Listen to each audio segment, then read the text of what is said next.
좋은 아침입니다. 우리 찬양하시면서 아침 제품 함께 드리시도록 하겠습니다.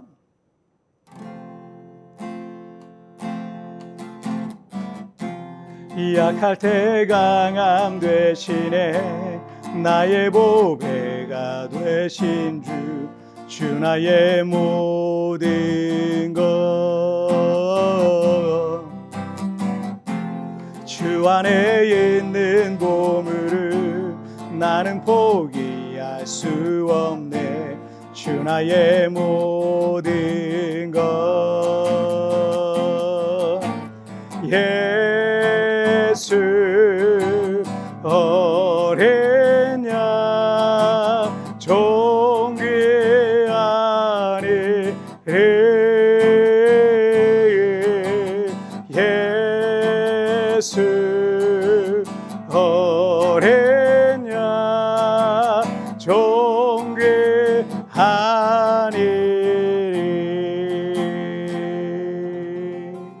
아멘. 자, 우리 같이 기도하시겠습니다. 하나님 아버지 감사합니다. 오늘도 이렇게 아침 촛불로 하나님 앞에 시작합니다. 말씀으로 나를 새롭게 하여 주시고 은혜로 나를 거룩하게 하여 주셔서 오늘 하루도 주의 능력으로 승리케 하여 주옵소서. 감사하며 예수님의 이름으로 기도하옵나이다. 아멘. 오늘 우리에게 주신 하나님 말씀은 느헤미야 1장 1절부터 4절까지의 말씀 제가 봉독해 올리도록 하겠습니다. 하갈의 아들 느헤미야의 말이라. 아닥사스다 왕 제20년 기슬루월에 내가 수상궁에 있는데 내 형제들 가운데 하나인 하나니가 두어 사람과 함께 유다에서 내게 이를 얻기로 내가 그 사로잡힘을 면하고 남아있는 유다와 예루살렘 사람들의 형편을 물은즉 그들이 내게 이르되 사로잡힘을 면하고 남아있는 자들이 그 지방 거기에서 큰 환난을 당하고 능욕을 받으며 예루살렘 성은 허물어지고 성문들은 불탔다 하는지라. 내가 이 말을 듣고 앉아서 수일 동안 슬퍼하며 하늘의 하나님 앞에 금식하며 기도하여. 아멘. 우리가 어제까지 지난 2주간 동안은 에스라서 말씀을 살펴봤는데 에스라서는 이스라엘 백성들의 바벨론 1차 포로 귀환 후에 예루살렘 성전 재건한 내용을 다루고 있고요. 그리고 성전 재건 후에 60년 뒤 제사장 겸 율법학자였던 에스라 선지자가 바벨론 2차 포로 귀환을 이끌고 또 예루살렘과 유다에 도착해서 일으킨 영적 부흥의 역사를 기록하고 있습니다. 자, 그리고 오늘부터는 에스라서에 이어지는 느헤미야서를 우리가 함께 공부해 보시도록 하겠습니다. 에스라가 영적 부흥을 일으킨 해로부터 약 13년 정도가 흐른 시점에 있었던 사건을 다루고 있습니다. 에스라가 성전 재건과 영적 부흥이라는 주제를 다루고 있다면 느헤미야는 예루살렘 성벽 재건과 영적 부흥을 다루고 있다라고 이해하시면 되시겠습니다. 페르시아의 아닥사스다 왕이 통치할 때 유대인 출신의 왕의 신하가 두 사람이 있었는데 그 한 사람이 에스라였고 또 다른 한 사람이 느헤미야였던 겁니다. 둘 다 왕의 이 고위 간직이었고 매우 두터운 신임을 왕으로부터 얻고 있었던 신하들이었던 것으로 보입니다.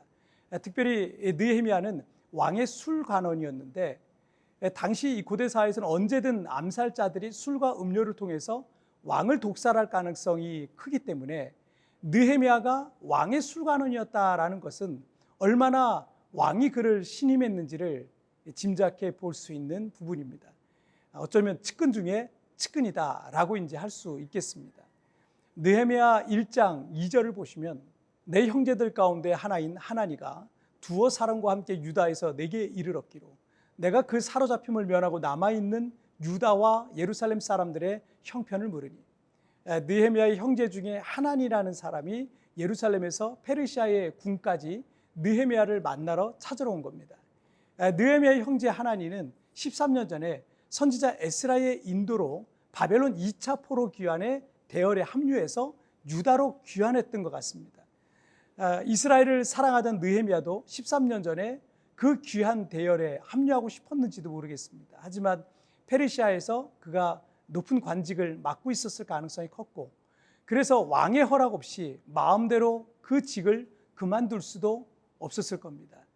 그리고 어쩌면 훗날 예루살렘 성벽 재건이란 특별한 사명을 받고 3차 포로 귀환을 이끌 믿음의 사람으로 하나님께서는 쓰시기 위해서 그때 허락하지 않으셨던 것 같기도 합니다. 세 차례에 걸친 이스라엘의 포로 귀환 역사를 읽으면서 살짝 이해되지 않았던 부분이 있었어요. 1차에서 3차까지 진행된 포로 귀환자들은 총 5만 명이 조금 넘었을 뿐입니다. 저는 나머지 이스라엘 포로들은 왜 고국으로 귀환하지 않았을까 하는 의문이 있었어요. 나중에 에스라의 2차, 또 느헤미야는 3차에 귀환했지만 다니엘이나 에스더와 또 모르드게 같은 사람들도 귀환하지 않았던 겁니다. 그런데 그들은 이 페르시아에서 또 다른 하나님의 사명이 있었던 겁니다. 하나님은 그 이방 땅에서 그들을 통해서 놀라운 일들을 행하셨던 것입니다. 자, 이어서 3절 한번 보시면 그들이 내게 이르되 사로잡힘을 면하고 남아있는 자들이 그 지방 거기에서 큰 환난을 당하고 능욕을 받으며 예루살렘 성은 허물어지고 성문들은 불탔다 하는지라. 느헤미야의 형제 하나니를 통해 듣게 된 예루살렘과 유다에 귀환한 동족들의 상황은 매우 큰 환난 가운데 있었던 겁니다.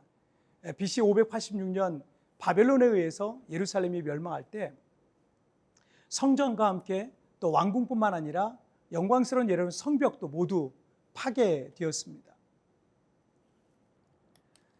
포로에서 돌아온 이 귀한 자들이 예루살렘에서 거주하고 있었지만 성벽 재건에 대한 이 페르시아 왕의 공식적인 허락은 없었기 때문에 수많은 약탈자들과 대적들에게 동족들은 늘 공격의 대상으로 노출되어 있었던 겁니다. 4절을 한번 보시면 내가 이 말을 듣고 앉아서 울고 수일 동안 슬퍼하며 하늘의 하나님 앞에 금식하며 기도하여.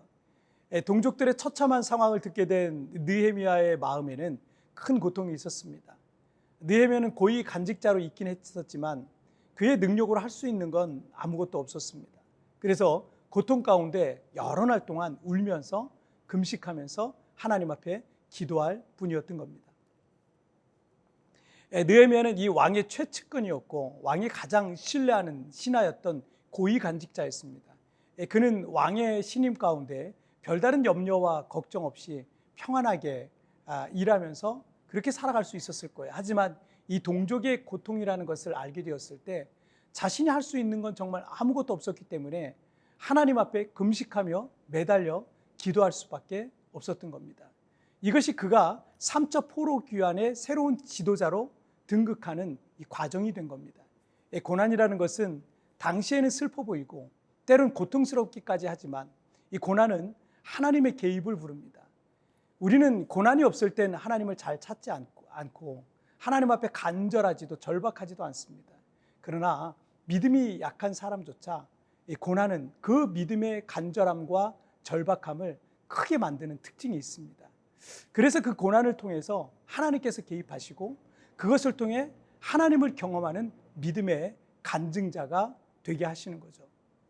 제 개인의 신앙 여정을 뒤돌아보면 하나님을 가장 깊이 만나고 가장 큰 은혜를 경험하고 가장 큰 역사들을 경험했을 때는 항상 제 삶에 큰 고난이 있었습니다. 그 고난으로 인해 저는 전적으로 하나님을 구하고 찾는 기도자가 되고 또 믿음의 사람이 될 수 있었습니다. 그리고 하나님께서는 어린아이처럼 간절하고 절박하게 간구하는 저를 붙들어 주시고 새로운 역사를 써가게 하셨던 겁니다. 우리 교회가 개척되고 그 중간중간에 어려움과 시련이 있었을 때가 있었는데 주님은 그때마다 특별 기도회 같은 거룩한 성회를 열게 하셨습니다. 그리고 우리가 기도할 때 하나님은 우리 교회에 개입하셔서 우리가 생각하고 기도했던 것보다 언제나 더 좋은 것으로 채워주셨던 것을 제가 경험했어요. 지금도 우리 교회는 갑작스러운 어떤 성전 이전에 대한 이슈가 생겼는데 하나님께서는 저에게 40일 특별 기도에 대한 감동을 주시고요. 우리 교회는 40일간 거룩한 성회를 열고 온 성도가 함께 기도하고 있는 겁니다. 저는 이 문제 가운데도 하나님께서 분명 개입하실 것을 믿습니다. 여러분에게 찾아온 어떤 고난은 반드시 하나님의 개입을 부르게 되어 있습니다. 그래서 고난 가운데에 왔다 할지라도 여러분 두려워하지 마세요. 염려하고 걱정하지 마십시오. 이 일을 통해서 하나님은 우리 삶에 새로운 간증거리로 역사하실 것을 여러분 믿으시길 바랍니다. 자, 우리 같이 기도하실까요? 살아계신 하나님 아버지 감사합니다. 오늘도 이렇게 하나님 앞에 예비하며 이 하루를 시작하게 하시니 정말 감사합니다. 때로는 우리의 삶에 원치 않는 이 고난의 순간들, 또 원치 않는 고난이 우리에게 찾아오기도 합니다. 그러나 그 일로 인해 지금은 염려되고 걱정되고 두려움 가운데 빠지기도 하지만, 그러나 이 고난은 하나님의 개입을 부르는 것을 믿습니다. 고난을 통해서 하나님이 나의 삶에 개입하시고 역사하여 주셔서 하나님의 선하심이 나의 삶을 통해 경험되어지고 간증되어지게 하여 주옵소서. 오늘도 주님 나와 함께 하심을 믿사오며 예수님의 이름으로 기도하옵나이다. 아멘. 여러분 뒤편에 나오는 오늘의 묵상 보시면서 개인적으로 묵상하시고요. 짧게라도 뜨겁게 기도하시면서 오늘 하루 주님과 동행하시기 바랍니다. 여러분 승리하세요. 고난이란 것은 당시에는 슬퍼 보이고 때론 고통스럽기까지 하지만 고난은 하나님의 개입을 부릅니다. 당신의 삶에 하나님의 개입을 간절히 원하는 부분은 무엇입니까?